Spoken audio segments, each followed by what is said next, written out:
So with agriculture being one of the largest economic drivers, do you think that stays in the future, or do you think that, let's talk about the next 15 years, right? Because you and I were talking beforehand, the comprehensive plan was adopted and readopted 2008, 2009. Take a 15, 20-year outlook, right, on what that's for. 15 years, we're right at it, Joel. I mean, you guys would have to get to work today if you wanted to reset. So let's call it a 20-year plan. So over the next 5 years, right, you guys are going to have to adopt a new plan. What's the future hold for Wayne County? Yeah, so, we are definitely wanting to keep that agriculture. We've got to, right? Like so many places are losing it. We've got to keep the agriculture.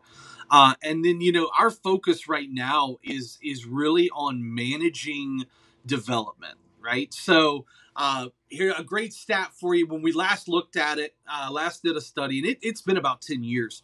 When we looked at residential development versus industrial development, for every dollar that we raise in taxes and revenue, it takes about $1.27 to fund services for residential development. Now, that was 10 years ago, all right? And then for every industrial client, if you will, only 60 cents for every dollar to provide those services.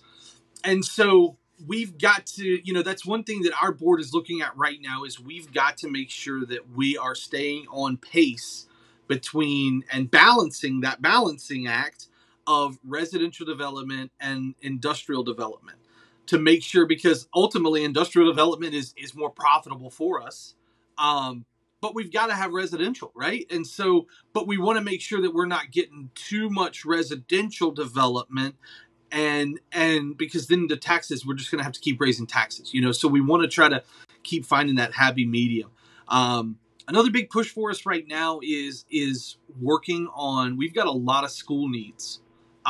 Everybody does, right? Like everybody's school needs are always education is important, Joel. Education is important, and it doesn't matter how quickly you build one. It seems like you always need another one, and so that's something that we've really been working on. We've got a lot of aging schools. We are right now underway on a new school up in the northern part of the county in Fremont, one of our municipalities up there. But here's a fun fact for you. We were fortunate enough to get, we are a smaller, more rural area, so we can apply for grant funding for these schools. So we get needs-based grant funding, which is through our lottery. And there was a lot of regulation in that, where it was like, if you want to apply for these grant funds, that's fine. We'll give you the match. But you're going to lose your lottery funds for the next 5 years. And we're like, well, we can't afford to lose our lottery funds for 5 years because we need those to fix the existing schools. So we were able to work with the legislature and really rework that program some and apply for more grant funding and not lose our lottery dollars. So that's a good bit of money that we're not losing year over year. But the fun fact is, we got 20 is a little over $20 million, $24 million for this new school. And the bids just came in for the school, and it was at like 35. And so a school that we just built a few years ago, same plan. We said, we're just going to copy this plan and move it over. We've seen that kind of increase in cost just because of inflation and cost of construction right now. And so, we're trying to keep up with construction, but it's costing a lot of money. So we're going to need something to happen there that those prices go back down just a little bit. And so, education is big for us. Broadband is another thing. Access to broadband. I know that everybody is dealing with that as well, right? Like these issues are rural North Carolina issues. It's nothing particular to Wayne County typically. We were just in a lunch yesterday with our representative, John Bell, who's the House Majority Leader, who is our representative for Wayne County. So like I said, we've got really good representation, House Majority Leader. He said, North Carolina's goal is to have access to the internet no matter where you're at. And that's a very ambitious goal, but I feel like this day and age, that's where we need to be as a state. And he said it's a very ambitious goal for the state to do, but that's their plan. They've dumped a lot of money into it with a lot of the CARES Act dollars that they've had. We've got great grants that we've applied for because that's one thing that we want to see as well. We saw during COVID that internet access was super important for education. It's super important for a lot of people. And there's still places that don't have access to good broadband connectivity. And so that's another focus for us, is to make sure, because all of these things play into your development. They play into, whether companies want to come here or not. And so, it's really interesting being on the government side of things and seeing how the whole circle works together.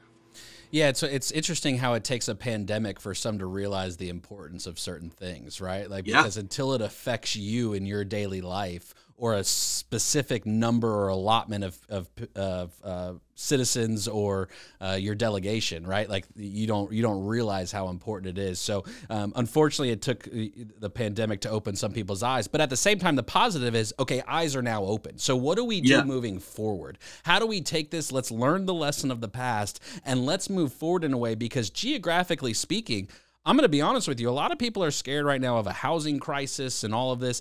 North Carolina, I think, is sitting pretty, Joel. In my opinion, if I'm looking at the country on a map and I'm looking at, okay, you've got this economic activity moving toward Texas is moving like crazy right now. Florida obviously has been as well. But from an East Coast corridor, North Carolina is positioned astronomically well right now, and I hope that we continue to make positive decisions so that can have long-lasting effects. You mentioned a particular sector of industrial.